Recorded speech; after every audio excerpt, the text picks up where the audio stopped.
नमस्कार साथियों, स्वागत करता हूं आप सभी का हमारे YouTube channel math with KPS में। साथियों, आज से हम शुरू कर रहे हैं डीएलएड 4th सेमेस्टर गणित विषय। चलिए आज का सेशन शुरू करते हैं। 4th सेमेस्टर में गणित का जो सिलेबस है तो उसमें जो सबसे पहली इकाई है वह है आपकी करनी। करनी है, करणीगत राशि है, करनी चिन्ह है और करनी का घातांक है। चलिए दूसरा चैप्टर है वर्ग, वर्गमूल, घन, घनमूल की अवधारणा है। जैसे कि आपको कोई स्क्वायर रूट दिया होगा तो उसका स्क्वायर रूट निकालना है। ऐसे कोई संख्या दे रखी है, जैसे कि मान लिया 23 दे रखा है, तो इसका वर्ग कितना होगा या इसका घन कितना होगा, या कोई संख्या दे रखी है 1331 है, इसका घनमूल क्यूब रूट कितना होगा। ये सारी चीज़ों का डिस्कस हम इसमें करेंगे। नेक्स्ट है किसी संख्या का वर्गमूल तथा दशमलव संख्या का वर्गमूल ज्ञात करना। कोई दशमलव संख्या दे रखी है, जैसे कि 1.21 संख्या एक दे रखी है हमको इसका वर्गमूल कैसे निकालना है। कोई भी संख्या है या फिर कोई दशमलव संख्या है, उसका क्या निकालना है हमको, वर्गमूल कैसा निकालना है।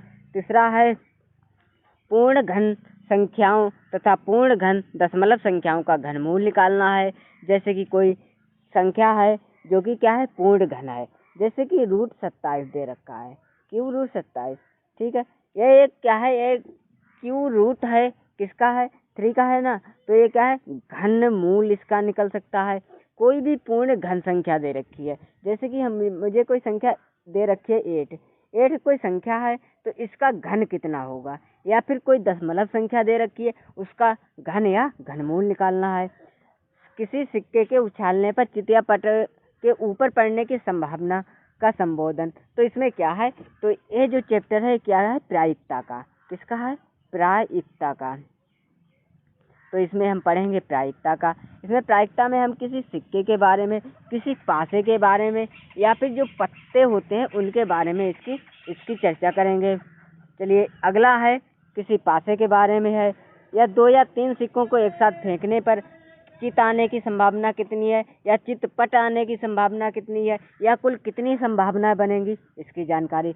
2 पासों को एक साथ फेंकने पर, या फिर संभावनाओं का दैनिक जीवन में क्या संबंध है। अवर्गीकृत आंकड़ों की माध्यिका एवं बहुलक की गणना। जैसे कि हमारे पास कुछ आंकड़े दिए गए होंगे, ठीक है, उन आंकड़ों की हमें माध्यिका निकालना है। जैसे कि हमको कोई आंकड़े दे रखे हैं 2, 4, 6, 8, 12, ठीक है, इस टाइप से कुछ आंकड़े, या फिर कोई जो आए चित्र के अनुसार उनको आंकड़ों को दिया गया है, उनकी क्या हमको माध्यिका निकालनी है, या फिर क्या है, बहुलक की गणना करना है। जैसे कि कोई हमको आंकड़े दिए गए हैं, उनका हमको क्या निकालना है, बहुलक निकालना है। जैसे कि 2, 3, 2, 3, 4, 6, 2, 5, 7, 2, 9, इस टाइप से हमको कुछ आंकड़े दिए गए होंगे, ठीक है। तो क्या है, उनका हमें बहुलक निकालना है, बहुलक ज्ञात करना, बहुलक कितना है। जैसे कि इस सीरीज में कितना बहुलक होगा, ठीक है। इसी सवाल के साथ जैसे आपको उम्मीद करता हूँ कि आपको समझ में आया होगा। अगला है त्रिकोणमितीय अनुपातों की अवधारणा। त्रिकोणमितीय अनुपातों को क्या है, अवधारणा। उसमें जो मुख्य है वह क्या है, 0 डिग्री, 30 डिग्री, 45 डिग्री, 60 डिग्री और 90 डिग्री। 0, 30, 45, 60 और 90 डिग्री के कोणों के बीच जो त्रिकोणमितीय अनुपात है वह ज्ञात करना है, ठीक है। लंबवृत्तीय बेलन तथा लंबवृत्तीय शंकु की अवधारणा। जैसे कि कोई बेलन दे रखा है आपको, या फिर हो सकता है बेलन के कुछ विमाएँ दे रखी होंगी, तो उस क्या है, बेलन का आयतन बताना है, उनका आयतन निकालना है, या वक्र प्रश्न निकालना है, या संपूर्ण प्रश्न निकालना है, ठीक है। इसी प्रकार से क्या है, आपको कोई शंकु दे रखा होगा, शंकु का आयतन, संपूर्ण पृष्ठ या फिर वक्र पृष्ठ, ठीक है, इस चीज़ को ज्ञात करना। या फिर हो सकता है शंकु का आयतन दे रखा है, या फिर उसकी कोई हाइट दे रखी है, तो इसमें जो आपका जो वृत्त बनता है, सर्किल बनता है, इसका कितना, इसकी हो सकता है त्रिज्या पूछ ले, ठीक है। इस टाइप से क्वेश्चन होंगे आपके लंबवृत्तीय शंकु से, ठीक। अगला है कि वर्ग समीकरण x² = k के रूप में। कुछ आपको दे रखी होगी, आपको x² = k के फॉर्म में, तो क्या इनको आपको समीकरण आपको दे रखी है, इस समीकरणों को हमको क्या है, हल करना है। और हो सकता है आपको ax² + bx + c = 0, जैसे कि 5x² + 6x + 1 = 0, ठीक है। 5x स्क्वायर प्लस 6 स्क्वायर क्या है, सॉल्व करना है किस विधि से, गुणनखंड विधि से। अगला है दो राशि वाले रेखीय समीकरण, इनके बारे में या हो सकता आपको दे रखा संपूर्ण समलंब का क्षेत्रफल, समलंब चतुर्भुज का क्षेत्रफल, जो समलंब का जो क्षेत्रफल है वह हम चतुर्भुज में पढ़ेंगे, ठीक है।